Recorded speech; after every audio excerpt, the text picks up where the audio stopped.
unboxing. Yan.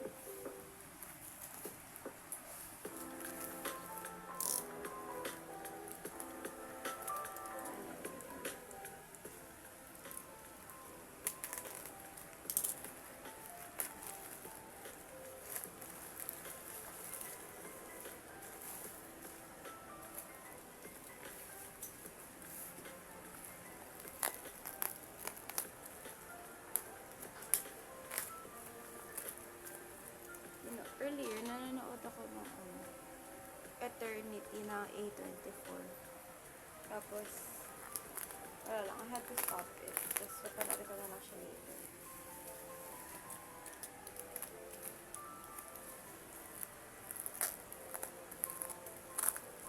Alas na ano ko na siya, parang I'm 20 minutes in.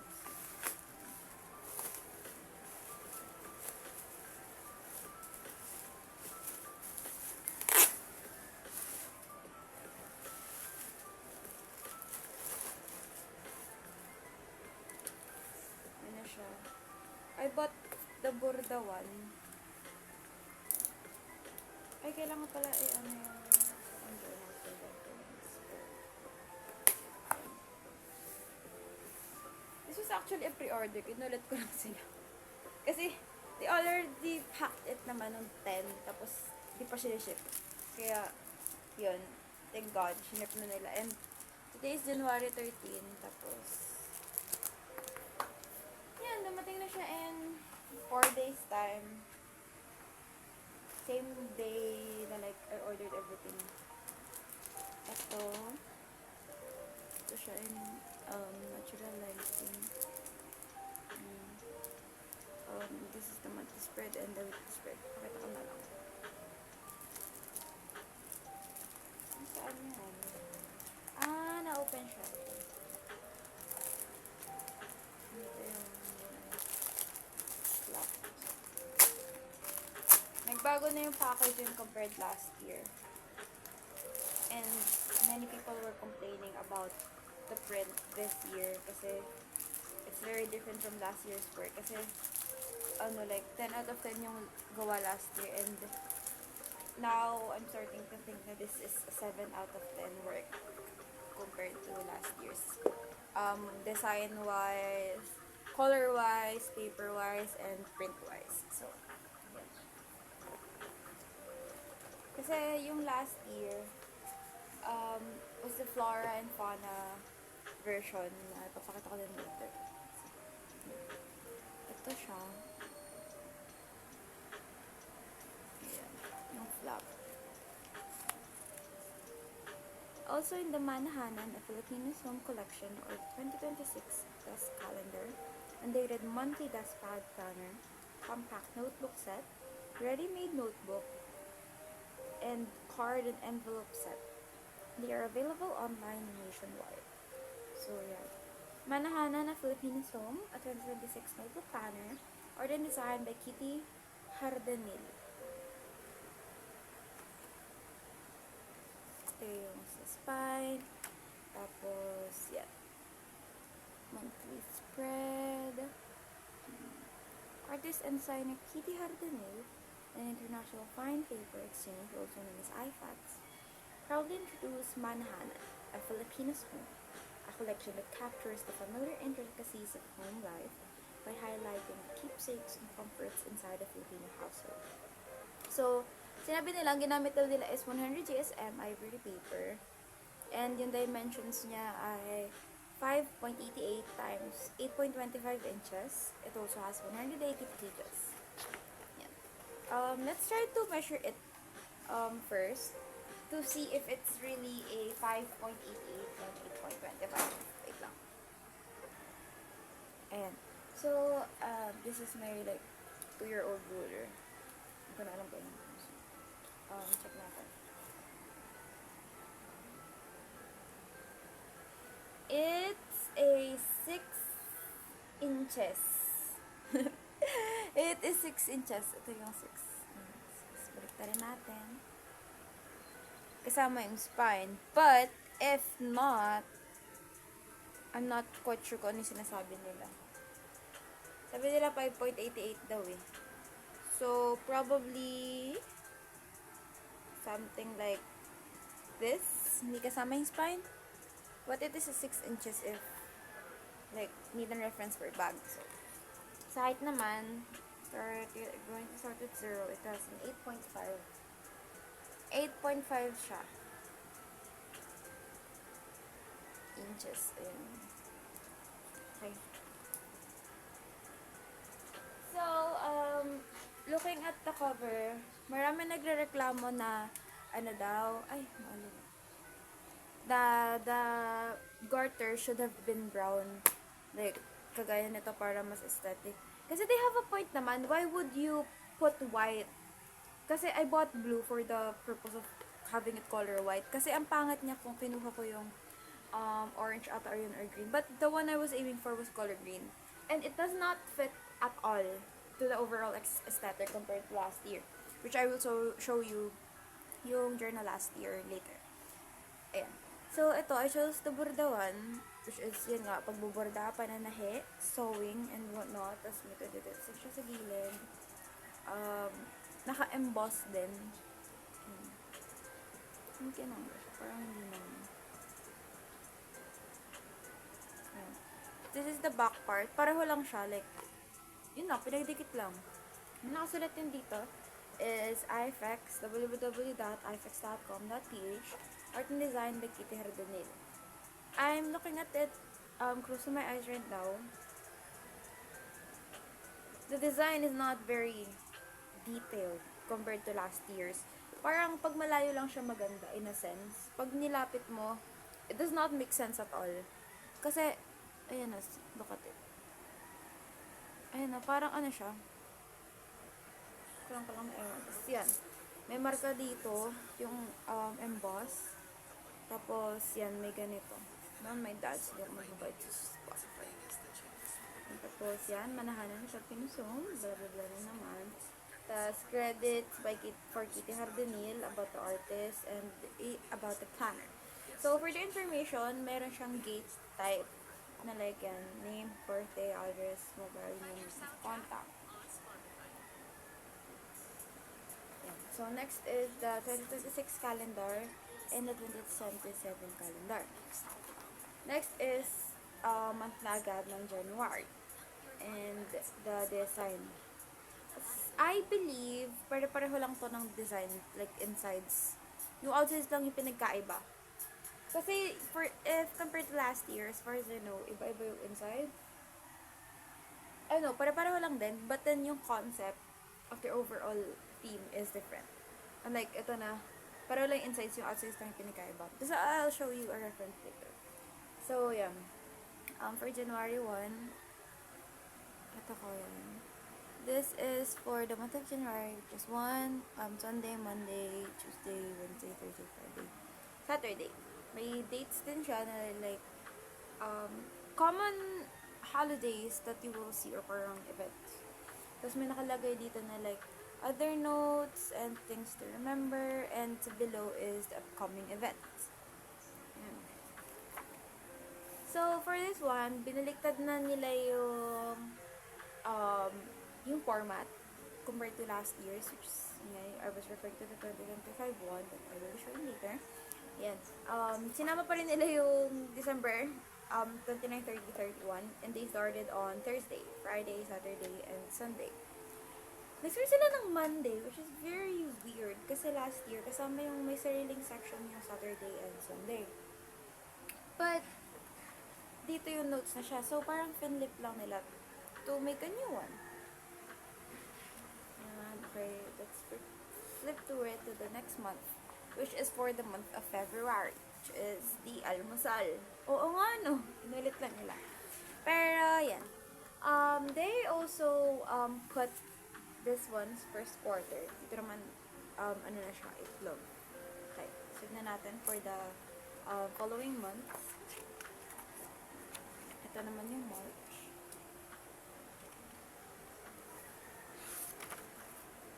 May flowers sa sulat.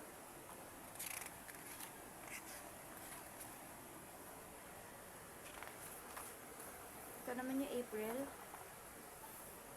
Kita naman, very Filipino talaga siya. Second quarter na siya.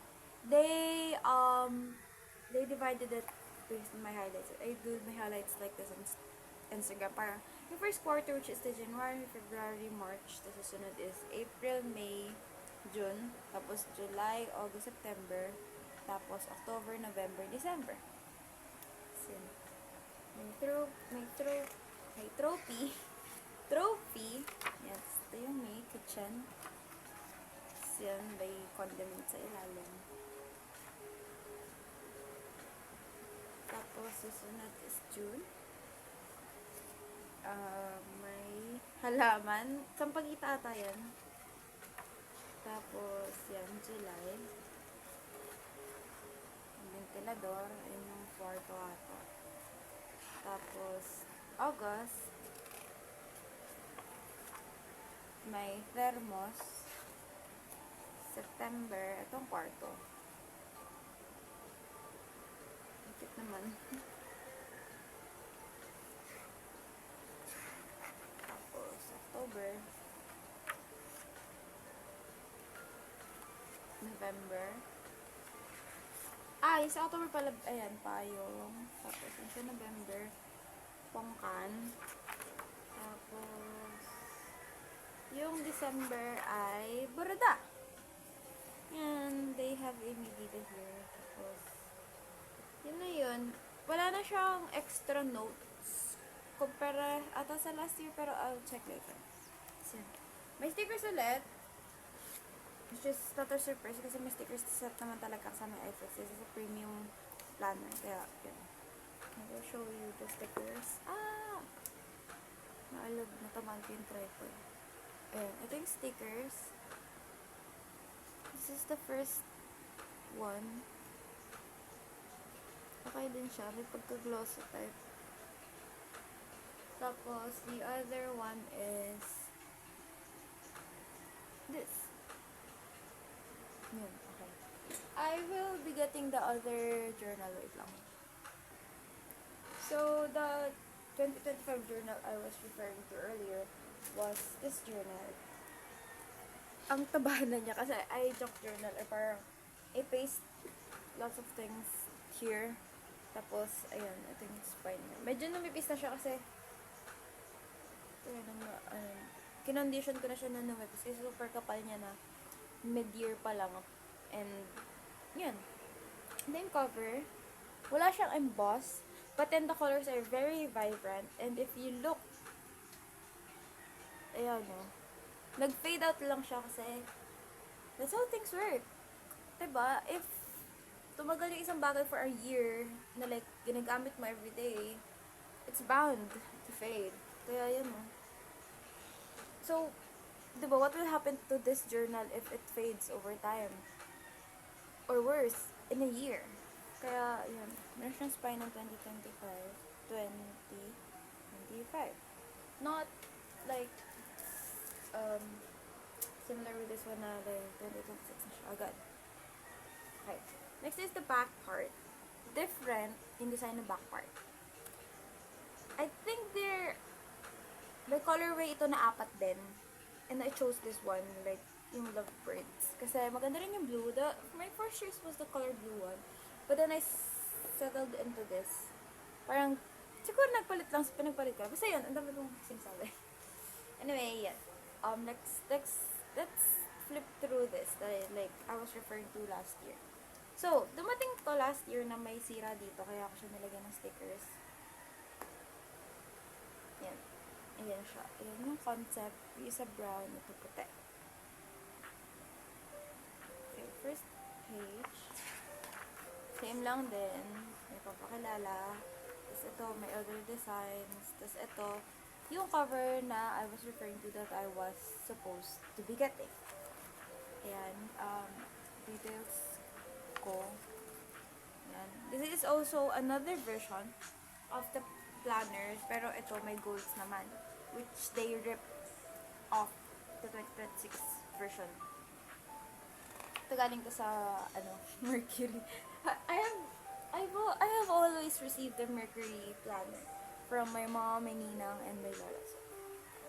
So 2025, and then 2026. Tapos yan. January. May introduction siya of the birds that they are presenting. Yan, very colorful yung mismong month. Tapos they have notes here. Tapos yan, days lang. Kaya yan, notes ko medyo makapal. Let's go to the second one, which is in February.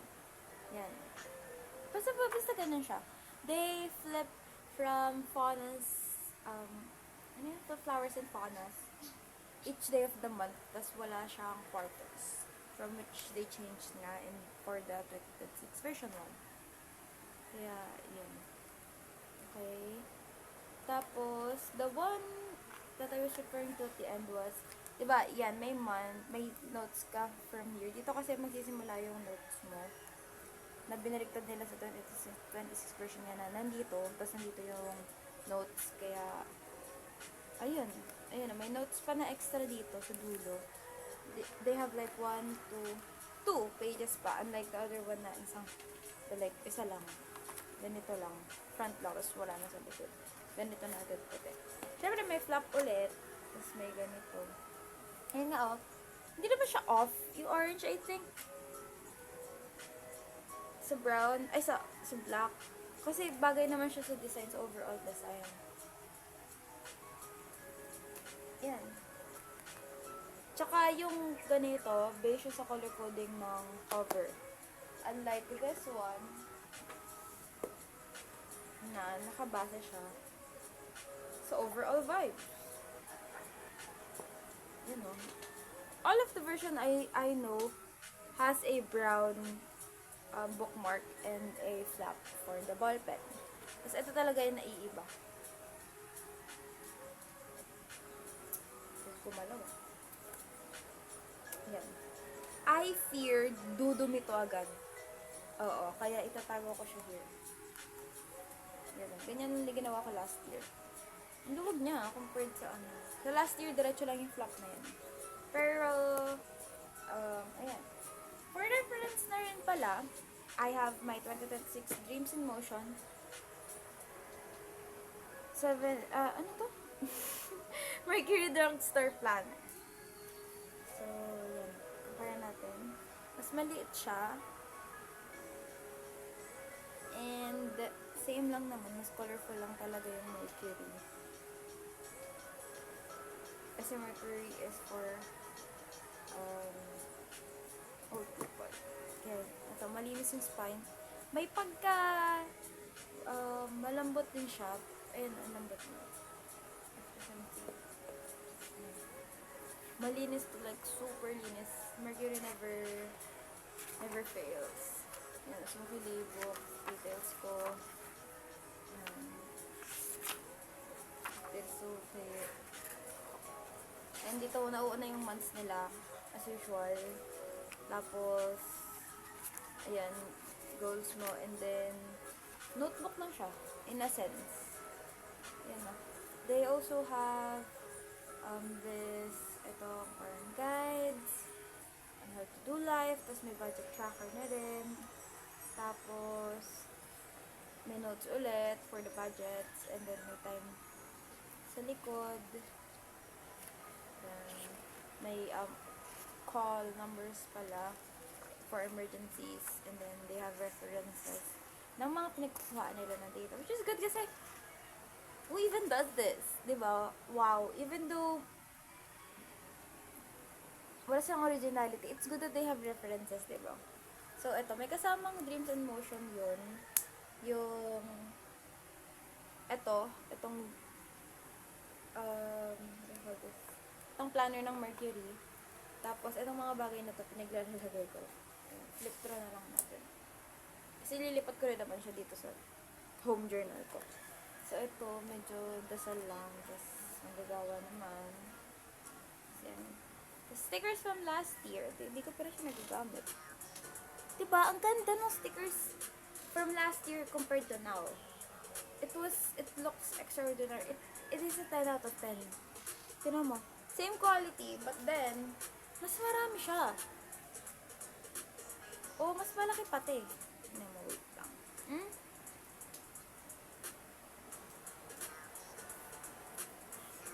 Grabe. iFX kind of failed on this year's planner. Sin isa. Ganda. Like, mapapa-wow ka na lang. Ito din. Stickers from 2024, from 2025, and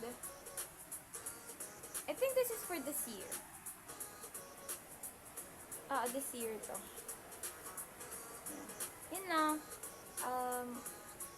Come journal with me na lang. Tapos, time-lapse na siya. So, yun.